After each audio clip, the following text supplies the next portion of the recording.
Get ready to remove the filter from your timeline.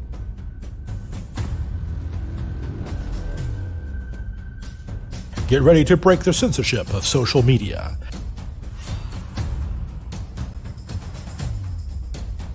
Get ready to support the grassroots alternative to establishment propaganda. Get ready for an authentic voice.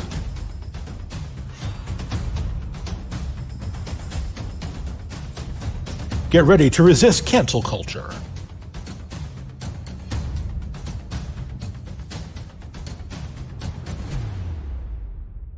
Get ready for free speech media. This is FSM.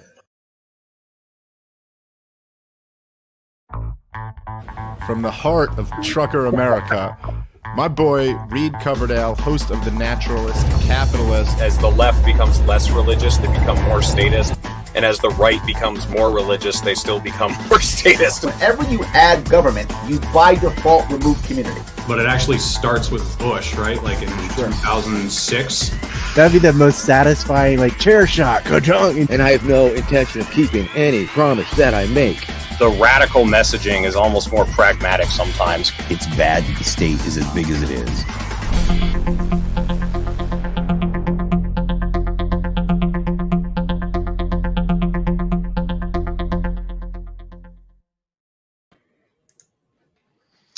Hello, everyone. Thank you for watching The Naturalist Capitalist, and I'm your host, Reed Coverdale. And as usual, we're full of technical difficulties at the moment because I'm on the road, but you guys are used to that, so we'll make it somehow. I'm very excited to have Misty Wilson on the other end.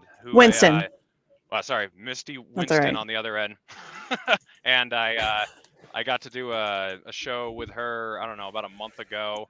And she was willing to go on with Ryan Dawson, which any left-leaning person who's willing to go on with Ryan Dawson and deal with the backlash of that, I would love to have on my show. So, Misty, thank you for coming on. Thanks for having me. I'm excited to be here. Yeah, so I've been following you for, I think, about a year on Twitter. I'm new to Twitter. I've only been around for about a year, and I really... I'm friends with Dak Rouleau, who I think you know or you've met, and he was obviously really big into the Assange movement, and that's how I found out about you. But I've been following you for about a year, and I've noticed we have a lot of the same big concerns about things. And this was something that I didn't really realize until 2019, that people on the left and libertarians really do care about a lot of the same core issues. I didn't realize how deep it went. I mean, I knew that, you know, when it came to war and then some civil liberties issues, that we were kind of on the same page, but I realized it goes way deeper. It goes into criminal justice reform, goes into prison reform, goes into, protecting whistleblowers, goes into ousting government corruption. And a lot of people look at us as polar opposites, but I feel like I have more in common with progressives than I do with conservatives. Ooh, I hate that word, Reed Coverdale. I hate that word. Progressive is such a dumb word. Nancy Pelosi calls herself progressive. So first of all, I don't like labels at all to begin with. I feel like putting people in boxes is really dumb. It's a real quick way to put yourself into a team, and then it becomes a team sport, and then you can't talk to anybody outside your team. And that's the position we kind of find ourselves in now. And so, yeah, I mean, I think we do agree on a lot of stuff. I think that a lot of people in our groups are very hesitant to recognize that fact. They don't want to. It's like it's an ego thing. We can't agree with those people. Fuck that. I'll agree with anybody who wants to help me get stuff done. You know? Yeah. I can get along with anybody. If you want to end wars, I can get along with you. Yeah, I sometimes wish that I hadn't branded myself as a libertarian, because even though I am a libertarian, and I mean, I'm right, I'm a very anti-state person, and all the facets of the ideology I do agree with, but I hate putting myself in that group because, like you said, people instantly assign characteristics to you that might not be true just because they met someone else who also called themselves that. and it's just an endless problem. So do you? I didn't mean to label you by that that way. Sorry. But No, it's okay. Like, do you? Is it hard to not label yourself and also find Impossible, people who because agree that's with how you? Yeah. that's how society's set up. You have to label like in everything. You have to label yourself, and Right. I don't like doing it. I mean, I've always kind of just said leftist, but even that doesn't even fit really. It doesn't. I mean, I don't. There's because I have some libertarian takes. I have some. You know what I mean? Like there's not like any one ideology that I agree with 100%. And so I don't come at this like from theory. But theory's great. You should read it. But I come at it more from like a common sense viewpoint. And so like, I just want to talk through the issue and just come to like a common sense conclusion. And it doesn't have to have a label. So I've always kind of just used like the blanket term leftist, but even that feels weird now. It's like, it doesn't really, because a lot of people call themselves leftists who I don't find much in common with them. Do you know what I mean? Like they're like AOC claims to be leftist and she's an imperialist. So I don't identify with her as a leftist at all. So yeah, labels have always been kind of messy for me. I don't like it. Yeah, especially the left and right labels, because I can get along with someone who would be on the left, but they're very anti-authoritarian. Like an anarcho-communist and I are not going to have any quarrels because we might be different, but we're not going to be interfering with each other's lives at all. Where if you're trying to find your identity on the right or the left, it becomes kind of it gets messy because there's a middle line there, and then you have the up and down too. And so you could have someone who's as right-leaning as you are, but way more authoritarian than you are, or you could have someone who's kind of centrist, who's still technically a right winger, but doesn't agree with you much. So that the left-right dichotomy, that's the worst one. Well, and in my opinion, that's a very intentional thing. Like that's it's been very intentionally set up that way, because it's very easy to divide you in, like I said earlier, teams. And then everything becomes about and you see it now. I mean, like you watch Democrats excuse things that Joe Biden does that are 100 times worse than anything Donald Trump did. But they'll make excuses for it. And then the right did the same thing with Donald Trump. He promised the moon. He didn't do shit.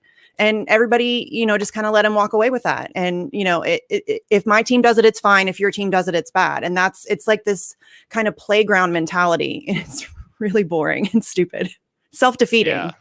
Oh yeah, no, I totally agree. So what has your political journey been like? How long have you been? Oh, lost you. Technical difficulties. Oh, can you hear me? I can hear you now. Lost you for a second. Sorry about that. I asked that's you, okay. What's your political journey been like? When did you get involved, and like where were you when you first got involved, and how have you moved along as you I was always kind of like politically aware, I would say, but I've never believed really in electoral politics. So I would say probably around I guess Obama. I heard Obama speak, and he's very charismatic. He played a good game. Like his cosplay was impressive. And so I was cautiously optimistic about him and about what that could mean for the country. And so I voted for Barack Obama in 2008. By 2009, I saw exactly who he was and realized that he was in the pocket of Wall Street. And I moved on. And so in 2012, I voted third party. And then Bernie came along. I had known who Bernie was since the 2003 Alan Greenspan SmackDown. If you haven't seen that, you should go watch it. It's really good. I mean, even if you don't like Bernie Sanders, watching him smack down Alan Greenspan is kind of amazing. But I was like, wow, who's that guy? I've never heard anybody talk like that. So I kind of knew who he was. And, when he ran, I was like, okay, well, maybe we'll see if he can. So I supported him and like went to rallies and phone banked and all that good stuff. And then, he walked off the field without fighting for his supporters. I mean, WikiLeaks showed the whole world that he was cheated. Everybody knows it, and he won't even talk about it. And I was done then. I mean, I've never really been one who believed in electoral politics anyway. It was that kind of succession of, I kind of was like, okay about Obama, saw who he was, decided to just vote third party, was cautiously optimistic about Bernie. And then I was like, okay, I was right the first time. Electoral politics is bullshit. And I was done. And so now I just focus mostly on activism and mutual aid and stuff like that.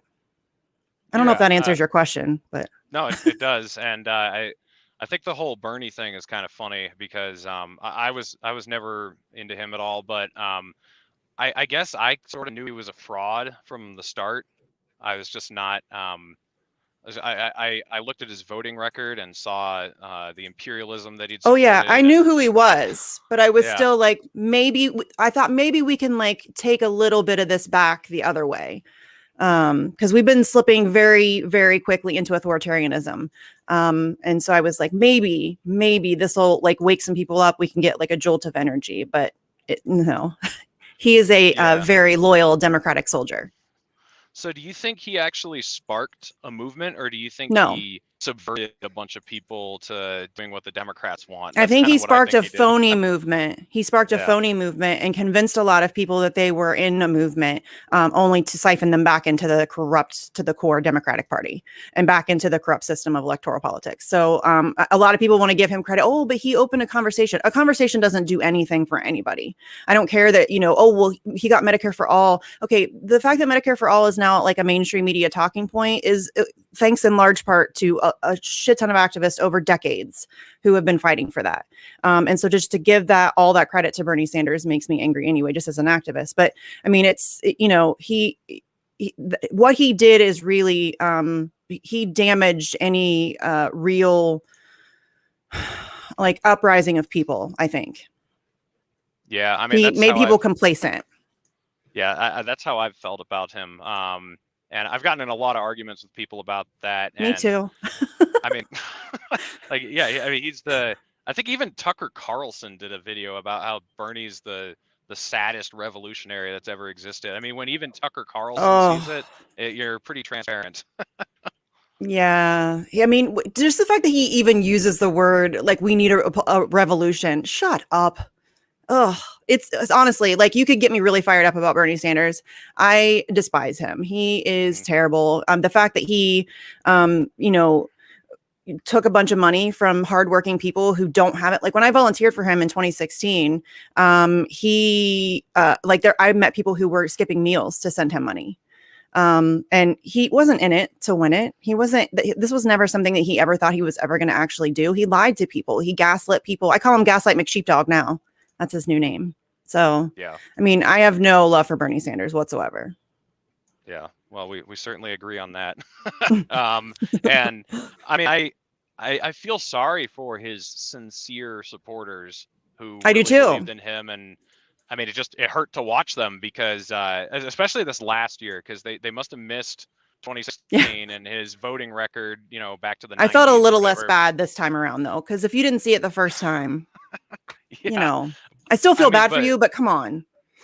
So many of them were like, when did he sell out, or when did he change? And I was like, he didn't change. He's the same guy he's always been. He's just, he's just showing his cards better now. Yeah, definitely. But, yeah. So do you think that's just going to happen with politicians? I mean, that's kind of what I've realized. I mean, the only reason I'm involved with politics at all is because I think that it's the only way we can draw attention to what's going on. I mean, I feel like if we're just doing activism, just writing books, just going on shows, people aren't going to pay attention. In America here, it seems like people only pay attention to you if you run for something, specifically if you run for president. That's the only way anyone ever seems to learn about anything. But do you think it seems to me, no matter how good of a person you have, once you get them into a position of power, unless they want to do nothing but dismantle that system, they're going to be compromised at some point. I mean, it doesn't seem like people are able to resist power. Well, I mean, one of two things will happen to you if you get elected. You will either play ball or you will get tossed out. They will find a way to get you out. And so it's very apparent. Like once you get in there and you immediately, like the fact that AOC is still in there, it shows that she's just playing ball. I mean, that's, you know what I mean? It's like that kind of a thing. I think the system is so completely and irretrievably broken that it doesn't matter who you elect inside that system. It's corrupt to its core. It doesn't work. It needs to be dismantled entirely. But I just, people aren't ready for that conversation at all. You know? Yeah. So, I mean, I personally think that electoral politics is a ginormous waste of time. I think locally, if you have like some ballot initiatives or something on a local level, I think that it makes sense to go and vote for those things, or even like your school board, that can make a difference in your community. But I think that like on a federal, even state level, you're wasting your time. Yeah, I mean, I pretty much agree with you as far as actually getting people in to make changes.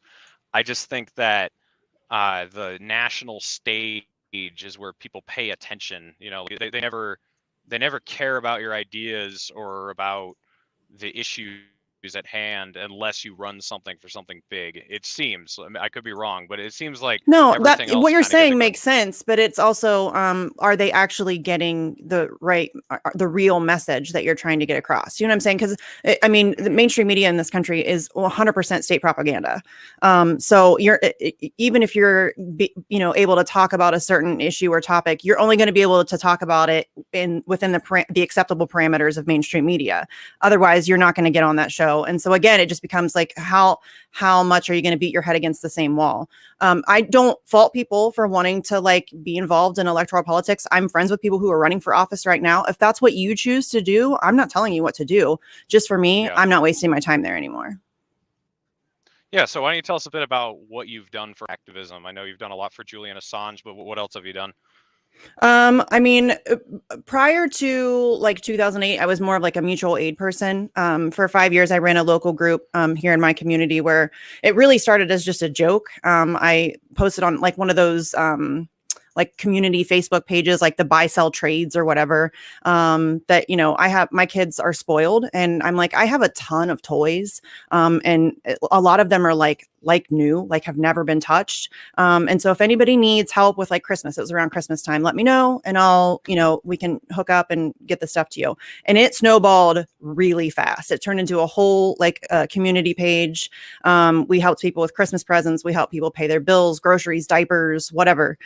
And I ran that for 5 years. And then just with young kids and stuff, it was a lot to take on and I just needed a break from it. But that was right around the time I think that like the whole like Obama stuff. No, it was after that. This was more like towards the time of like Bernie running, I think, because I started it. My oldest was born in 2008. And I started it around that time.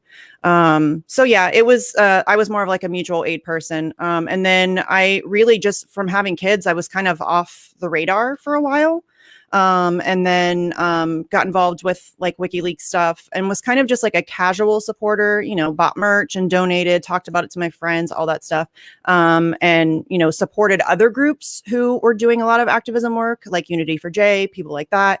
But once he got arrested, it was, it was like full on for me. It became very clear that this was like incredibly dangerous. And that's really when I got like super involved in the Julian Assange stuff. Yeah. So have you traveled internationally for this or how in depth? I have not traveled internationally. No. I mean, I've been to DC multiple times and I'm going to go to Denver in August and things like that, but I have not traveled internationally. I would love to, but COVID also hit, a little over a year ago. Nobody's really able to travel. I would love to go to London. The London crew, the activists there that support Julian Assange are some of the most dedicated and amazing activists I've ever known. And I would love nothing more than to be able to go and protest with them one day. But yeah, I mean, with COVID and everything, nobody's really been traveling much. So not yet. Yeah. So with the Julian Assange activism, it seems like since that's a single issue deal that you probably have people from all over the political spectrum that you work with, right? It's not absolutely one group. Yes, absolutely. It's that's one of my favorite things about Assange activism is that it is people from across the political spectrum. And like I said earlier, if you want to help me get something done, I care about this greatly, like deeply. I think free speech is that's it. It's the front line. That I think the war over information is the front line for everything else that we're dealing with. We can't even, I mean, Julian Assange said this himself. No political ideology has it right because none of them are dealing with the facts. And everything is hidden from us. And there's no accountability for people in power. And until we have that and we're dealing with reality, there's no way we can even begin to have conversations about, you know, economic theory or whatever. You know, it's silly to even go that far. So to me, this is just the most important issue that we're facing. You know, and if Julian Assange is extradited, that essentially gives the United States global jurisdiction over information and journalism, which should terrify everyone. So yeah, I mean, that's why it's been so important to me. That's why I got kind of like really involved and heavily involved once he was arrested, because that seemed like a game-changing moment. Yeah. Yeah, I mean, it's really cool seeing people work together who don't have the same ideology, because I think what's really dangerous is that we'll look at people who have different ideas than us and we'll just categorize them as evil. And that's really dangerous because, you know, I'm an individualist. I want to go talk to every single person and hear their own story, hear why they think what they think, and then have a conversation with them about it. This whole otherizing thing that we do, it's really dehumanization. And once you start dehumanizing people that disagree with you, you know, that leads you down a road that we don't want to go down. I mean, it's never worked out well before. No, definitely not. And to me, it's really silly. You know, I live in small town Ohio. I'm surrounded by people that don't agree with me. I live in Trump country. You know what I mean? I'm not a Trump supporter by any stretch of anybody's imagination. But they're not bad people. It's really, really ridiculous. Like this whole, I get in a lot of trouble because I have talked to like Magnus, and I have talked to people that I don't agree with, and that that have done things that maybe, I mean, I was on a show with Ryan Dawson. I'm not afraid of that. I don't agree with Ryan Dawson on a lot of things. That's okay. I was on a show with him where we agreed on Palestine, and that's an important issue to me. That means a lot to me. And so if I can work with somebody who maybe we have disagreements about other things, I care more about Palestine than my ego. You know, I don't care if there are things that I don't agree with Ryan Dawson on. That just doesn't matter to me. And so it seems really self-destructive. To me, this is like one of my major issues with people on the left. They all do this whole platforming thing and, oh, you talk to people you don't agree with. Well, of course I do. Do you want to get things done, or do you want to sit in your safe space and feel smugly superior? Because that's what you're doing. You're just isolating yourself. And how are you going to change anybody's minds if you won't even have a conversation? It doesn't make sense. So, I mean, that's always been my position. I'm not afraid to talk to anybody. Like conversations are how things happen and how things change, and we can disagree on everything. But if you want to help me free Julian Assange, for example, welcome aboard. I'm happy to have you. Yeah, absolutely. And the other thing is, if you are not willing to talk with people who disagree with you, that says more about you than it says about the people that you don't want to talk with. It really points to an intellectual weakness that you have, that either you're not willing to test your ideas, you don't want to actually. It's an insecurity. Yeah. I think it's an insecurity. Like, people will always say, oh, well, Magnus is just trying to infiltrate the left. Okay, well, I know who I am. I know what I stand for. Magnus is going to have to work pretty damn hard to change who I am. He's not infiltrating my thoughts and my my belief system. Are you so like insecure in your own personal beliefs that you can't have a conversation with somebody who may challenge them? I feel okay about where I sit on all my issues. And I'm happy to be challenged on stuff. I mean, there are things that I've changed my mind about in like recent years. I used to be very, very, very pro gun control. I like around Sandy Hook, I had a 7-year-old, and that was first graders were all, and that like emotionally, I had like an emotional reaction, and I'm human, you know, and I was very staunchly pro gun control. And then I listened to people. From, in particular, communities of color. And I realized that that's not a position that it makes any sense. And I changed my mind when I was presented with information that was contradictory to my beliefs. I changed my mind. And that's, I think that should be like a welcome thing. You should be okay with having your thoughts challenged, and be open to being wrong. It's not like a bad thing to be wrong or to change your opinion. It shouldn't be anyway.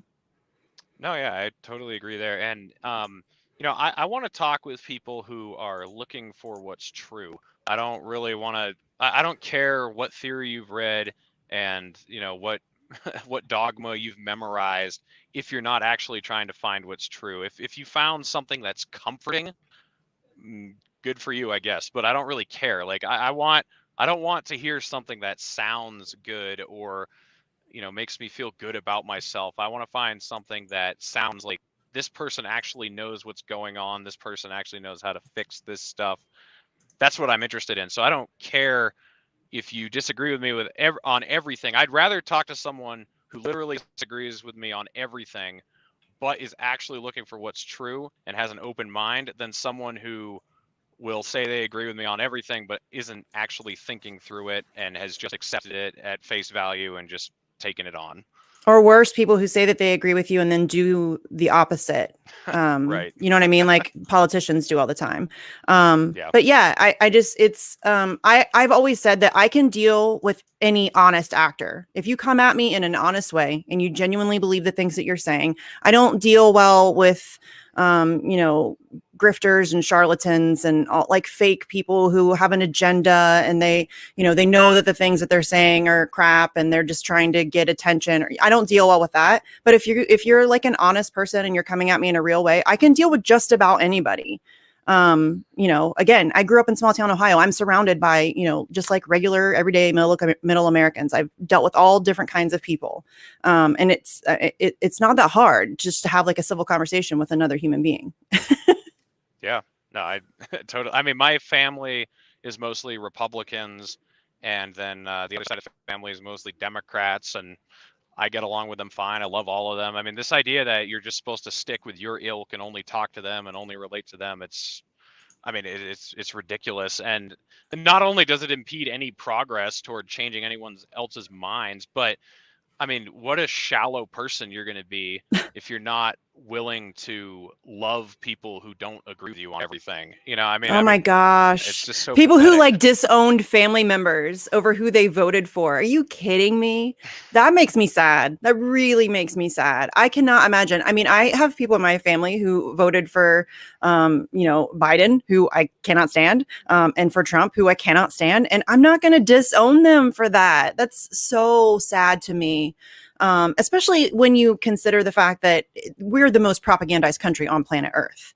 And so a lot of these people are just, they just don't have the facts. They just don't know what's happening. They watch CNN, they watch Fox News, they watch MSNBC. They have no clue what's actually happening in the world. They just need to be talked to. It's not saying that's easy. It's hard to break through propaganda. It's really incredibly difficult, especially in this country. They're very good at it. But I can't imagine disowning a family member over politics. Yeah, no, it's ridiculous. So, it's funny. We both have the same common enemy right now, which is the state, and we both want to see the state diminished from what it is now. So I just want to hear, what does that look like in your mind? And by the way, aside from, I'm still interested in electoral politics just for the platform, just like getting the message out there. But I do agree with you that the presidency is a joke. Congress is a joke. To me, it's like state level and below is the only place you can really make a difference by actually getting someone in to do something. So I just want to hear, how do you envision success going forward? Just changing the way people think, getting them to live a different way, and then disregarding the state and moving on? Or what does it look like in your mind?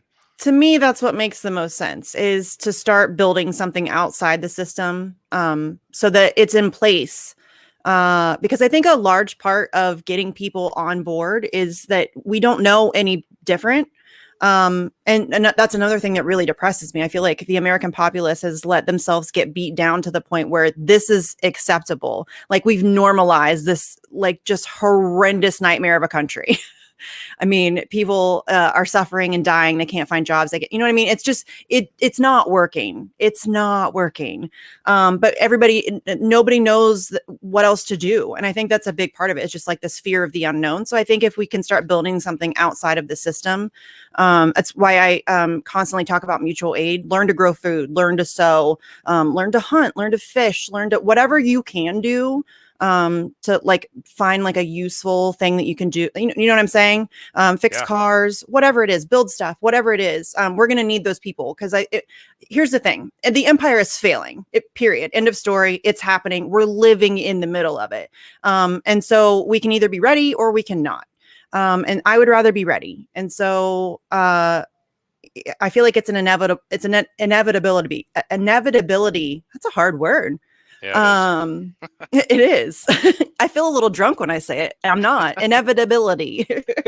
But I feel like it's we're just too far gone at this point. It's going to happen. And so to me, building something outside the system so that we can take care of each other is because nobody's coming to save us. Yeah, no government official. No, yeah. I mean, that all sounds exactly like what I would say is that we need to forget the system, take care of each other, learn to hunt, so I mean, yeah, that's exactly what I've been saying. I mean, that's agorism basically, like just not taking part in the system and trying to help each other out. So, do you envision a state reemerging after this one falls, or after we get to a point where we're living harmoniously? Like, I mean, I know a lot of leftists believe in building the state up to where we can equalize and then diminish the state afterward. But what you're talking about is really what I talk about too, is like, I mean, if we're going to diminish the state, we might as well diminish the state and not be involved with it. So what does that look like to you? No, I think power to the people. That people should be in charge. I mean, that's the way that it should be. Completely. We talk about democracy. That's what it should be. It should be the people in charge, the people having the power. We don't need no gods, no masters. We don't need it. We can figure things out in a different way. I think that having, the state as we know it now is not an option. And if it's going to fail, why would we go back to that? That's silly. So yeah, I think that we can definitely find a way to make things. And listen, I'm not saying I have all the answers. I'm not smart enough to know how to build that up. I'm just a mom from Ohio. But that's just to me like the common sense answer. What we have doesn't work. So why would we go back? And like you said, if the way that it ends is that it ends, then why? There's no way that I could justify saying to go back to that to then, So no, I guess that's a long answer for no. Yeah. I mean, what I hate about libertarians and leftists talking to each other is that they get caught up in this huge battle over semantics when I think they actually agree economically in a lot of ways that they don't think they do. Like, I'm sure you and I hate almost all of the same entities, but I love capitalism, and I know from following you that you hate capitalism, but I don't think we're even necessarily talking about the same thing. Yeah. So I mean, like, what do you think of the Federal Reserve, the IRS, giant corporations? I don't feel like you're in love with any of those things, right? No. And no. I mean, what do you think about voluntary interactions with money between people? Is that something that you're okay with, or? I mean, anything voluntary, I think, is fine. I just don't like people being forced into a system that's, was created to destroy them. But self-determination. That's my thing. Like, I want a world of self-determination. Whatever it is you want to do that makes you happy, as long as you're not hurting anybody else, you go do your thing. Right. Yeah, I mean, that's what I want too. I think we don't live in a free country, really. We certainly don't live in a free market at all. I mean, it's so rigged. I mean, when Bernie would talk about how it's rigged for the 1%, I would agree with him. I mean, he'd be right. Like, it's not a fair system. It's not everybody who has something to add to the system that people want will get a fair shake. It's like, once you're in with the big dogs, you don't have to worry about anything anymore. The state's going to take care of you. They're going to bail you out if you make bad decisions. They're going to protect you if you destroy the environment, even though the Environmental Protection Agency is supposed to be there to protect the environment, So, I mean, it's just like this huge game of big government and big business protecting each other. And then everyone else at bottom is just screwed. And if they're lucky, they know somebody, or if they're just so good at producing something, they might make it up with the big guys. But for the average person, it's really hard, and you're just fucked from day one. And they're making it even more difficult for anybody to be, I mean, even almost have a chance to be successful. I mean, they're widening that gap just really, really quickly. I mean, if we just look at like the CARES Act and the unbelievable transfer of wealth that was, I mean, we're being robbed. That's what I mean when I say that, like, it makes me sad that we've normalized this and we've like, this is acceptable to us. We're being robbed. I mean, the fact that we are allowing these, you know, this couple handfuls of like really disgusting billionaires to take everything from us makes me really angry. You know, there should be no starving children in the United States of America. That's just not acceptable. There certainly should be no billionaires on planet Earth if there is a child starving. That just doesn't make any sense. Why wouldn't you want to take care of each other? To me, that's what I find so troublesome. I was hugely impacted by Carl Sagan, and like the pale blue dot, and the fact that we all have this like chance. I'm going to get a little philosophical here. I'm sorry. But we have, you know, we've all been given like this really amazing gift, I guess. Like, and I'm an atheist. I don't really believe in God, but, you know, we've all been given this. I mean, we're given like, you know, if we're lucky, maybe 90 years on this planet. And I don't understand why you would not want to spend that time making sure that your neighbors are okay, and that kids are not starving. And, you know, and I'm not saying I don't expect like a utopia. It's never going to be perfect.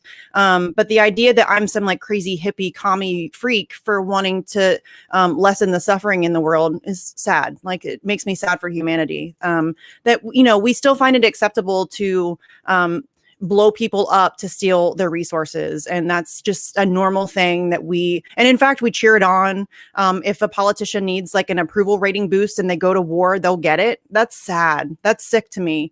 So, I mean, to me, I guess you can call me like a crazy hippie if you want to, but I just would like to have a world where, you know, there is less suffering. I mean, well, I don't think that sounds crazy. You got to call me a crazy hippie too, then, if that's the qualifier for wanting a world with less suffering. Sorry, I lost you there. Oh, that's all right. Yeah,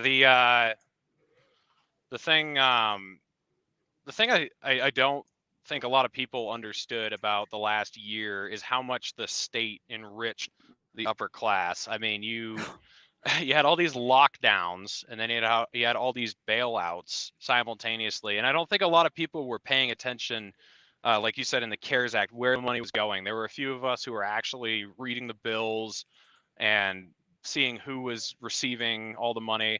You know, I remember this bill that passed right before Christmas, where I forget, it was 2.4 trillion, and each person got $600 if you qualified. I don't think I even qualified for that one. I didn't. It was ridiculous. And, you know, hundreds of billions of dollars going to corporations, going to overseas governments. And, you know, I was just like, that. I officially, you know, I shouldn't say officially. I gave up on government around the end of the year, you know, because I've been a minarchist for a while. I believed in small government, but after that, I was just like, why do we have this here? What is it doing for us? It's supposed to protect us. It's supposed to, you know, be a referee and make sure that everything's fair. There's nothing fair about this. I mean, we're getting raped, and all the proceeds are going to the top. And so, I mean, I just kind of gave up on the whole thing after I saw that. And I don't think people were realizing, like, how unnatural all of that was, and how rigged the system was, going to billionaires. And we're getting screwed. People have no idea. I don't think it's we're not even feeling the full effects of that yet, and that's going to hit a lot of people, and it's going to hit a lot of people really hard. But you know, you said that people just aren't aware of it. That's also by design. How could you possibly be aware of it? I mean, people have to work 2 to 3 jobs. They have kids. They have to take them to soccer practice and dance class, and you got to mow your grass, and you got to go grocery shopping, get your oil change, and all this shit. And they just keep you so busy that you can't pay attention attention to what's going on. And then when you do have an opportunity to sit down and try to educate yourself, you turn on mainstream media and they're going to propagandize the crap out of you. And you're going to get disinformation and misinformation. You're going to get lied to. And so even when you think that you're, jumping on Rachel Maddow or Tucker Carlson for 30 minutes a day, the only time that you have to try and inform yourself as a citizen, you're being lied to. You're being completely, misled. And it's unfortunate. I think media is one of the most dangerous things in this country right now. That's it. I just don't know how we get people away from that, because they've just really been beaten down to a point where they don't even have time to try to be involved in what's happening in their lives. And so as much as I want to be angry at people for not being informed, because I do feel like some of it is willful ignorance, it's also, I have like a lot of compassion for those people, because I realize that it's difficult to, I'm going to say deprogram, but that's going to sound, I'm going to get all kinds of shit for using that word, but it's difficult to deprogram yourself. Just to recognize the fact that everything that you thought you knew is a lie, that's a big step. Like, that's a lot to take on. That's heavy. So, I mean, that's kind of that's why I am so passionate about, narrative control, narrative management, propaganda, all that stuff, because I feel like that's the first battle for me. Yeah. And it's not just that they're not the great people that we're taught they are while we're growing up. Not that they're just not benevolent and amazing and heroic and, scholars of constitutional justice or whatever. They're actually like the worst people on planet Earth. We elevate the worst among us to positions of power. Seriously, they're psychopaths. That's not hyperbolic. You cannot reach that level of power and not be a bad person. You just can't. People will still try to tell me, oh, well, Bernie's a good guy. No, he's not. He took a bunch of money from people who didn't have it, knowing he wasn't going to fight for them. And then he gaslit them for a war criminal and tries to pretend like Joe Biden's a good dude. Joe Biden's not a good dude. If you're calling Joe Biden your good friend, you need better friends. Yeah. Yeah, no, for sure. But I mean, he's better than most of them, which is the scary thing. Like I know. lot of them, I mean, they just get so much worse. And I'm reading Scott Horton's book, Enough Already, Time to End the War on Terror. And, even the narrative that, oh, these wars are for good intentions and they just backfire. I mean, that's bullshit. You start realizing like why we actually got involved in some of these countries and how we actually trained terrorist groups to do a lot of the horrible things they do. And I don't know. I mean, it's just I understand why people don't want to know the truth, because it's seriously disturbing. It's not just uncomfortable or just disappointing. Like it overhauls your view on life. It's like, wow, yes. George. And Bush once you know, yeah. Once you know, you can't unknow. And that's the problem. I say that all the time, because there are times that I wish I could go back to not knowing these things that I know. Legitimately, it's really difficult to know that your country is, arming, funding, and training terrorists, and overthrowing democratically elected governments, and committing genocide, and starving children. But those are all things that are happening. Not only that, but they're lying to you about it the whole time. They're lying you into wars. They're hiring the daughters of ambassadors to come and testify to Congress that she saw babies being thrown from incubators so that they can manufacture consent for a war. I mean, these people are despicable. And whatever you think they're doing that a million times worse. And, thank you, WikiLeaks, for exposing a lot of that, because, and it's really frustrating to me that people don't, most of the time they don't even know what's in WikiLeaks. They've never gone to the website. They've never checked out what's involved. They know collateral murder maybe, but they don't know really anything else. WikiLeaks has exposed so much corruption. I mean, I would venture to say more than all other journalists combined, all other publications combined. It's incredible the wealth of information that is available on WikiLeaks, and people just ignore it. Again, because I think they just don't want to know. You're right. They just don't want to know. It's hard to come to that realization, I think, for a lot of people. Yeah, I kind of take a two-pronged approach to it. I mean, sometimes I just go for the in-your-face messaging, because some people just need to be shocked out of, to be deprogrammed. And then some people, you've got to work them in slowly, you can tell that they're headed in the right direction, and it's just going to take a while to get them there.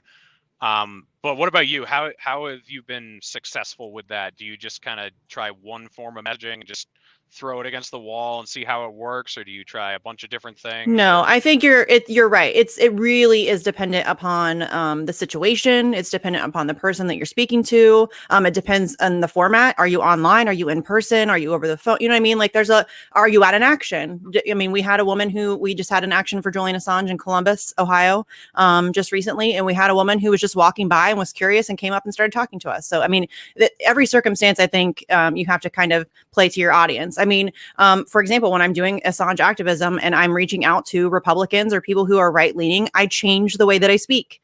I'll use words like freedom and civil liberties, and you know what I mean? Like those are things that you have to kind of know your audience and just know who you're speaking to and try to engage them in a way that works for them. You have to meet people where they are. I mean, and I'm not saying I'm perfect at doing that. There are plenty of times that I just lose my cool and just go off. And I mean, I'm very hot-headed, especially when it comes to stuff like Julian Assange. I have very little patience. But it's, you have to do the best that you can, I think, to just kind of meet people where they're at, and figure out the best way that you can get them to your side. Again, if you care about your issue, that should be the way you're approaching it, because if you want to get something done, that's the way you do it. Yeah. How many politicians supported Assange? There was Tulsi and Ron Paul and Massey, right? And that was like it, like nobody else. Yeah, pretty much. Yeah.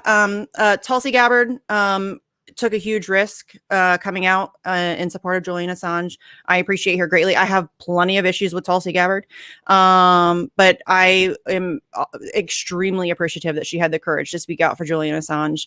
I mean, if we're talking former politicians, Sarah Palin came out to his defense, which was that's true. I had no idea what was happening. I was like, I thought for a second, I thought I was getting punked. Like it was like she like teamed up with the Onion or something and was like punking me. And I'm like, is this real? And she's legit. I guess. I mean, I'll give her the benefit of the doubt that she's legitimate. But if you would have told me 5 years ago that Sarah Palin would come to Julian Assange's defense before Bernie Sanders, I would have laughed in your face.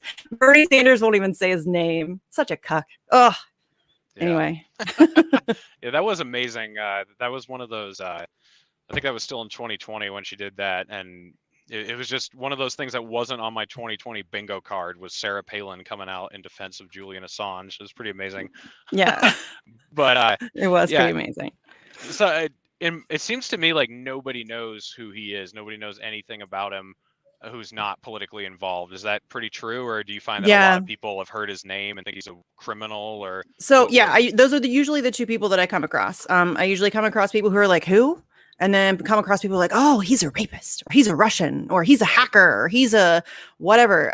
They've done. So if anybody's genuinely interested in propaganda and how it works, I highly recommend examining the case of Julian Assange and the decade-long smear campaign that's been lobbied against him, because it's really, really impressive. So, I mean, they really have done like a great job of making this like comic book villain out of him.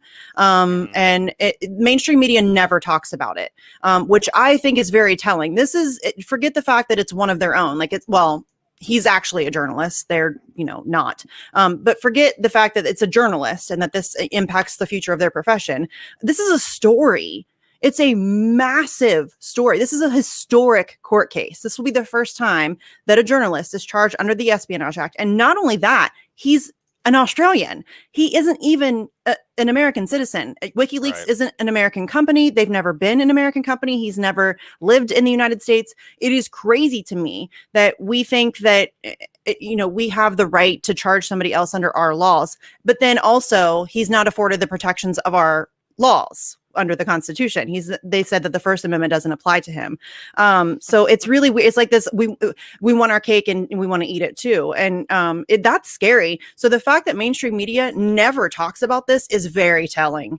It's a story. There's no excuse. And forget just mainstream media too, independent media. It's like pulling teeth to get independent media to talk about Julian Assange. I have had to like beg people. We've had to like badger people into it. Like for example, Secular Talk, Kyle Kalinske. We had to like badger him for weeks, and then he did like an 8-minute video. With TYT, my dear friend Glory Jones popped into their super chat and said, "Hey, why aren't you covering Julian Assange?" And maybe it wasn't big on libertarian Twitter, but leftist Twitter went crazy because she said, "We'll look into it." It's like 10 I heard years. about it. Yeah. Crazy. Yeah. I'm like, really? Did she really just say that? And then they did like some really lame segment where, it was okay. And then Cenk had to just rush a gate. He had to rush a gate at the end of it. So yeah, it's like pulling teeth to get these people to talk about Julian Assange. It's incredibly frustrating. I don't understand, especially we've had people, I've had friends of mine who are also in Action for Assange, who have talked to content creators who have straight up told them, we can't because it'll affect our clicks and subscriptions and it'll mess with our YouTube channel. And like, you're a coward. This is a big deal. I can't imagine not covering this and considering myself like a journalist or a news, like anywhere in the news sphere. If you're not covering this, there's a problem. Yeah. Yeah. I mean, what you were saying about how they want to have their cake and eat it too. They do that with everything. Like, they do that. I mean, how they're not giving him constitutional rights, but they're charging him under the Espionage Act when he's not an American. Like, they do that with war too. Something, that they'll not declare war, and they'll say, "Oh no, this is just a police action." But then when they have to justify doing something, they'll say, "Oh no, well this is time of war, so we have to do this." I mean, there's just like no consistency at all with them. They don't. I mean, it's like the same way that we like talk about, Russia and their humanitarian rights violations. And are you kidding me? Yeah. Like, we have any moral high ground whatsoever to be talking about humanitarian rights? Are you joking? I mean, just the other day, Joe Biden said something about how a free press is like the foundation of democracy, as he's torturing Julian Assange in Belmarsh right now. Like, he could end this today. But he wants to talk about press freedom. The hypocrisy is really gross. I think a lot more people are catching on to that, though. I think social media has a lot to do with that. It's a lot easier to call people out. And I think that's why they're so drastically ramping up their censorship and attempts to like silo people into echo chambers and all of that stuff. Because I think that's a huge part of why there's been more awareness, I think, about what's going on. Yeah, so I was never hopeful for Julian under Trump. I know a lot of people were. But do you think his chances are worse under Biden, or do you kind of look at them as the same? They're worse. Yeah. Well, I mean, it's about the same, because it's really not about them. It's not about Joe Biden. It's not about Donald Trump. It's about the people who are actually in control.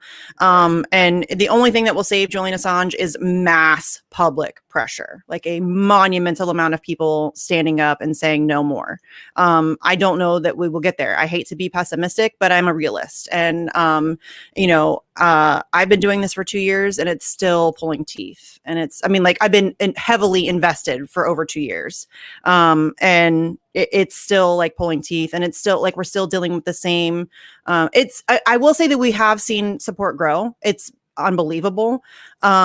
But it's still, I don't think that we're anywhere near where we need to be at. But I had no hope for the people who had hope for Julian Assange under Trump made me giggle, because he's the one that had him arrested. I know.